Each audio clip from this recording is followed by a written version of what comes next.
Doesn't Artea ever get tired of playing the same brain dead healer? Hi.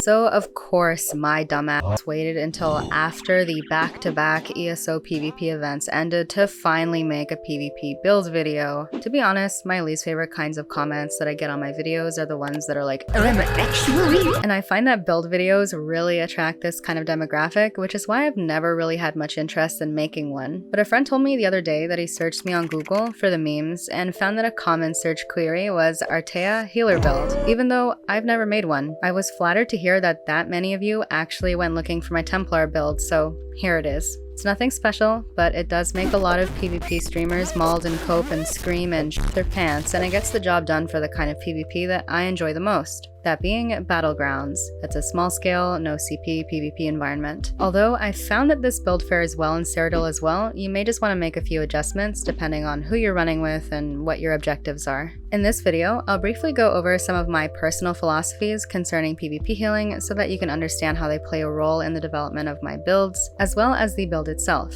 I'll leave a link to the corresponding build editor page for it in the description. I'll try to do my best to update it regularly anytime I make any significant changes to it. Just keep in mind that this is just how I like to build my healer and how I like to play as one, and that's what I'm going to be showcasing in this video. I'm not trying to convince you that this is some god mode unkillable omega meta fucking PvP builds, okay? If you do BGs on PCNA, then you've run into me in your lobbies, and I've incorporated a fair amount of Battlegrounds b-roll in my other videos, so I'm gonna let those factors justify my credibility. When it comes to PvP, personal preference, the people you play with, and the kinds of PvP scenarios that you're getting into heavily affect how your build is created. So consider this before you write a master's thesis in the comments that I'm ultimately not gonna read. Okay, enough tomfoolery, let's get into the video. My favorite PvP scenarios are ones in which I'm playing with a small group. 2, 3, maybe 4 other players, and then myself. I also prefer to brawl, as opposed to running around like a little bitch, as opposed to relying so heavily on line of sight, or LOS. The whole run around and do nothing until everyone's ultis are up and then ulti dump playstyle is also not really the vibe for me. I prefer sustained fights. This is why I love Battlegrounds so much. You get thrown right into the action with a small group of players and you're meant to hold your ground and duke it out until there's just one team left standing. Whether that's on a flag, at a relic, or just anywhere on the map really. Of course, not all matches and encounters go like this. There is an assortment of players that queue BGs that all have very different playstyles and ideas for how Battlegrounds should be played. But it's this aforementioned, ideal, hypothetical PvP situation that I love the most. And that's what I try to build for. Because I'm building for these kinds of small-scale environments that are going to have a lot of brawling, it is imperative that I'm able to sustain a ridiculous amount of damage from my opponents. As a healer in BGs, you are a prime target, especially when facing coordinated groups in the group Battlegrounds queue. Even in the solo queue where your opponents are less coordinated, you're more likely to have teammates that do not understand the concept of peeling aggro off of their healers, or PvPing at all sometimes. So you'll have to prepare yourself to be able to withstand sustained incoming damage while teammates leave you in the dust, overextend and die, or spend more time PvPing with each other in the group chat than the other teams in the BG lobby. See, you can tell I'm a PvP healer main because I'm jaded as fuck, which is why I prefer to wear one selfish set in my builds, a controversial decision for many. I prefer to run a set that can help me, specifically, stay alive even when some of the strongest PvPers in the game are wailing on me, especially if my own teammates are too busy ERPing with each other in the spawn to help.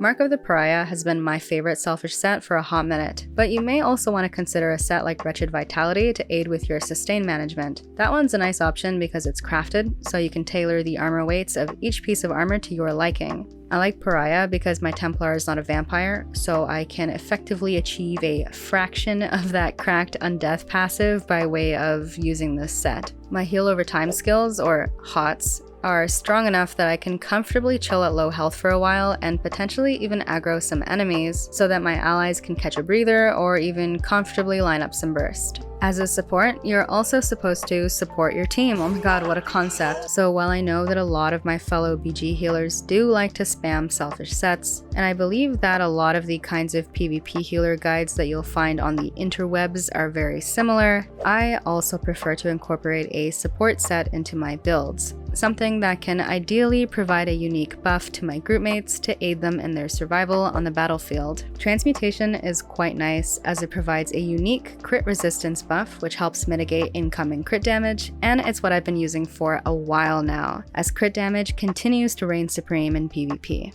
Some other great support sets to consider are SPC, Powerful Assault, Rallying Cry, although a lot of DDs already run this set, and Curse Eater. And before you lose your shit over Curse Eater, yes, you have to be smart when you decide to proc the Purge from this set by being mindful of Plague Break. If you play a class that has a class-specific Purge, then you'll likely already be familiar with this concept. Gossamer is another decent set to run, but all of the real ones out there hate Gossamer. Get your own source of major evasion from a skill, bruh, or just stop standing in AoEs, a 5-head. Memes aside, I've always gravitated towards support sets that provide unique buffs because I mostly solo queue for Battlegrounds, which means I'm not coordinating my sets with my allies. Wearing a set that provides a completely unique buff, like Transmutation's unique crit resistance buff, or Powerful Assault's unique weapon and spell damage buff, can allow for less redundancy and greater stat stacking. Consider this when deciding which support set you'd like to use. If you enjoy incorporating mythics into your builds, then Marken is absolutely what I'd recommend wearing. I, however, do not tend to gravitate towards using mythics, and instead enjoy using monster sets and arena weapons with complete 5-piece sets. My favorite monster set to use is Earthgore. Not only is the Earthgore proc an excellent clutch heal whenever an ally's health drops quite low, but it can also remove harmful area effects, which comes in incredibly clutch whenever you are facing organized, coordinated groups. The problem with Earthgore is that it isn't always a very ideal set to run when playing with less experienced PvPers, which is often the case whenever you queue into Battlegrounds solo. Oftentimes, an ally will proc Earthgore in a really suboptimal manner. Maybe they're not stacked very well with the group, so the whole area of effect cleansing potential that it has is completely wasted. Or maybe they're not a really experienced player, and they proc it as a result of not doing a very good job at healing themselves or minding their buffs, and not because any enemies were actually ulting or pushing. Or sometimes allies roll up to BGs with 20k health and they don't even unsheath their weapon, so they just farm that proc on cooldown and die instantly after it goes off, effectively nullifying its use to the group. I know that Helix, one of my fellow healer friendos, enjoys using Ozezon as a monster set when Earthgore just isn't cutting it. I just haven't bothered to play the Undaunted Shoulder Lottery yet. I normally run Transmutation on my Sword and Board bar so that I can use an Arena Resto staff. My longtime favorite is the VBRP Resto staff. Me and her go way back. I like this staff for small scale scenarios because the skill that it procs off of, Ward Ally, can serve as a nice shield to give to an ally whenever they dip into execute. And the proc itself provides a major vitality to your target for a few seconds, which increases the healing that your target receives by a fair amount for a short duration of time. Bar swap canceling Ward Ally into a burst heal like Breath of Life is a very quick and efficient means to bring an ally out of execute, and the major vitality proc is helpful on these builds of mine that tend to be quite selfish, and therefore don't have as much healing potential as a build that does not run a selfish armor set. The shield from Ward Ally, paired with Pariah, has also helped me tank out some pretty crazy amounts of damage while in execute. The other resto staff that I like to use is the Master's Resto, and before you scoff at the fact that I don't have a perfected one in 2023, just know that I have held a perfected Master's Resto in my hands countless times, but I've always given it away to the PvE healer in the group that needs it more than I do, okay? And I can only handle running VDSA so many times in a year before my descent into madness becomes complete.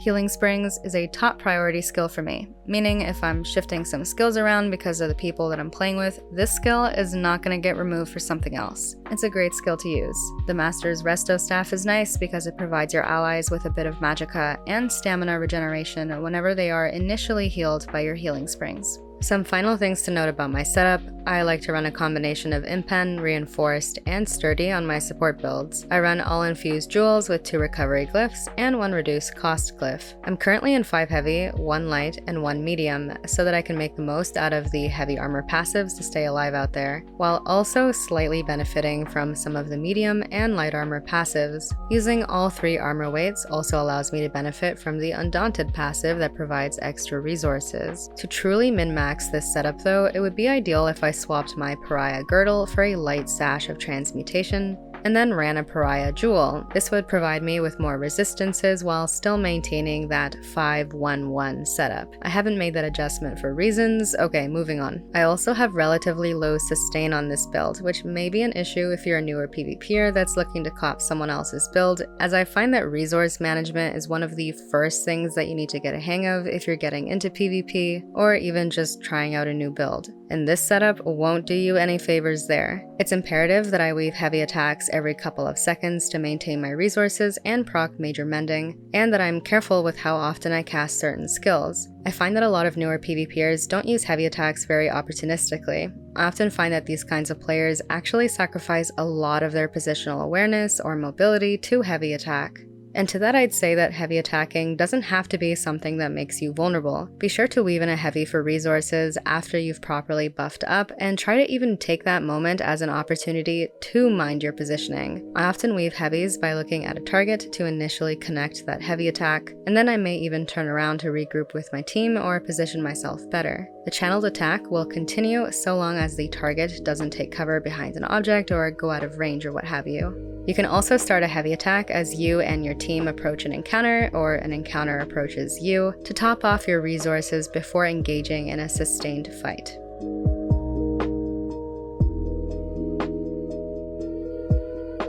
Alright, I'm gonna go ahead and go through all of the skills that I tend to use for these solo QBGs, as well as some other skills that I like to incorporate into my setup situationally. I'll just go down the line, starting on my sword and board bar. I specifically chose to put these skills on my sword and board bar for a reason. If you're getting hard focused, especially for a long duration of time, the sword and board passives will aid you greatly there. While being hard focused, you'll likely also not be able to comfortably swap bars until your allies peel aggro off of you. So it's imperative that you have all of your most important skills on this bar so that you can block cast them until it's safe to return to your other bar. That's why you'll see that I have a CC removal, my armor buff, a burst heal, a purge, and a selfish shield skill on this bar, as I find that these skills are the most important for my own survival. Race Against Time, or RAT, is a must-have for me because it provides snare and immobilization immunity, and it removes those soft CCs. This saves me a lot of stamina in BGs, as you're basically getting soft CC'd on cooldown, which can really impair your mobility if you don't have the means to counteract that. The major expedition that it provides is nice for keeping up with your speedier teammates as well, or to run out of range of those annoying sea serpent coil corrosive spamming Andes. I also find that the faster you are, the easier it is to strafe jump successfully. I typically strafe jump by running at a slight diagonal and then hitting my sprint key and jump key at the exact same time. If done successfully, this will launch my character quite a bit, which is extremely handy if your mobility is already impaired by factors such as wearing a lot of heavy armor. The speed boost from Rat makes this way easier to pull off. This is the classic burst heal for Templars. I prefer to use the Breath of Life morph so that I can give a secondary, albeit lesser, heal to myself or another ally. Living Dark is a great skill to use anytime I start taking a bit of pressure, or if I plant a heavy attack on my resto bar, as it reduces the movement speed of those that attack me while providing me with a nice heal. I don't incorporate this skill into my general healing rotation otherwise, as it doesn't do anything for my allies and it would be a waste of resources. If I find that it is not necessary to run this rather selfish skill because I'm playing with strong allies that are capable of peeling pressure, or if I'm running with guildies and a Zerg, then I will occasionally swap this skill out for Echoing Vigor, an additional heal over time skill. Channeled Focus is the Templar's armor and sustain buff, so it absolutely must be incorporated into any PvP build in my opinion. I chose this morph because it returns magicka, and that is my primary resource. I believe that Extended Ritual is one of the Templar's strongest defensive tools. Most notably, it cleanses up to 5 harmful effects, which is huge, and it also provides a nice heal over time and a cleanse synergy for your allies. I use this skill rather liberally, which explains why it's so imperative that I weave heavies as I play. Anytime I get dotted up with a delayed burst skill from a strong opponent, such as Purifying Light from a Templar or a Haunting Curse from a Sorc, I make it a priority to cleanse these negative effects to impair my opponent's ability to line up a successful burst combo on me. Same goes for anytime I get incapped by a Nightblade. This skill is also excellent for quickly dealing with other harmful damage over time procs, such as the nasty Star Venom proc, which fortunately has a very obnoxious audio cue. Selfish reasons aside, it is an excellent skill to keep active anytime your team repositions themselves for a sustained fight. Solar Disturbance is a skill that I wish I could use more often, but I find that I end up spamming resto ults instead in Pug BGs more than anything, just because of how chaotic and unorganized they are. This ultimate calls down a fucking fragment of the sun, which is metal as fuck, that allies can synergize with to deal additional damage to surrounding enemies. Enemies that stay in the area of effect take a bit of damage and are affected with major maim. I find that this ultimate performs exceptionally well when a bunch of enemies are tightly stacked, or when you have an allied Degonyte with corrosive armor active that can activate the synergy. I chose the Solar Disturbance morph over the Solar Prison one because I wanted to be able to maim enemies for a greater duration of time. This way, if the entire lobby is stacked and I drop one of these bad boys on top of everyone's domes, it can not only do a lot of damage to everyone, but it can maim everyone, making it that much more difficult for enemies to pressure my allies, even after they've left the area of effect. Overflowing Altar provides minor lifesteal to enemies, meaning nearby allies get healed upon taking damage, so long as the skill is active. The synergy from Altar is also a literal lifesaver, as it provides a very extensive burst heal to allies that synergize with it. I'm often told by friends in my BG lobbies that are on opposite teams that they get very mauled anytime they see some teammate of mine get instantly brought right back to full health from deep execute because of this skill. Conversely, I mauled beyond belief when my allies are chilling in execute and, for whatever reason, are not hitting the Overflowing Altar synergy that can save their lives. I've even watched streamers on my team refuse to take this synergy, so please consider this a PSA. Take the fucking Overflowing Altar synergy, you absolute two-head. Sorry, I don't know what came over me there. Speaking of synergies, Energy Orb is another excellent skill that provides a small heal over time to nearby allies, as well as a burst heal to allies in the area anytime the orb is synergized with. It also provides those that synergize with it a fair amount of resources, and I have also seen streamers ignore this synergy when they are on my team, so for the love of Oriel, please take it. This skill is great to use anytime you and your allies are fighting in a specific location for a long duration of time, such as an objective flag or by a relic spawn or anywhere really. It comes in especially clutch anytime allies synergize with it one right after another to provide these noteworthy area of effect burst heals while in a danger zone. This is a certified healer classic. Apply Healing Springs whenever you and your team are fighting in a certain location to provide everyone with a nice heal over time and some magicka sustain. I also like to apply it ahead of teammates anytime we are repositioning so that they can run into it and likewise have the ability to regain a bit of magicka or even proc transmutation. Whenever I'm running with the VBRP resto, I actually try to maintain a high uptime on this skill to keep Major Vitality active on my allies. This is also a great skill to use on allies whenever they dip into execute, as it can buy them some time to recover, such as by hitting that altar synergy, and it buys you time to swap bars and prepare for some heavy burst healing. If I'm not running Ward Ally, I'll substitute it with Combat Prayer. This is a great AoE burst heal that also grants minor Berserk and Resolve to allies, increasing their damage done and their resistances. It's a great skill to spam anytime allies are taking a sustained amount of heavy pressure, such as if they've been affected by a pull set like Dark Convergence or Rush of Agony, and they're being ultied. Radiating Regen is another great heal over time skill to incorporate into a healing rotation. I use this morph because it lasts longer and it can affect additional allies. I am definitely a resto ult Andy, I'm not even gonna lie. This ultimate can be attained fairly quickly as it doesn't cost too much to cast, and it provides an extensive amount of healing. It's great to use in scenarios where you or an ally are taking a lot of damage with very little relief, as it can buy you the time you need to better reposition yourself, regain some resources, or recast other important skills safely.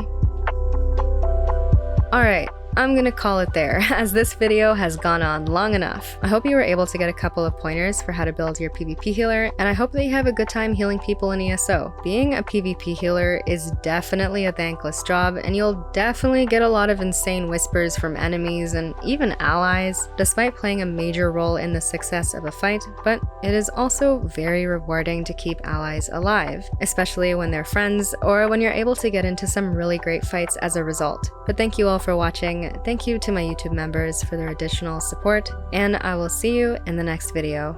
Cheers!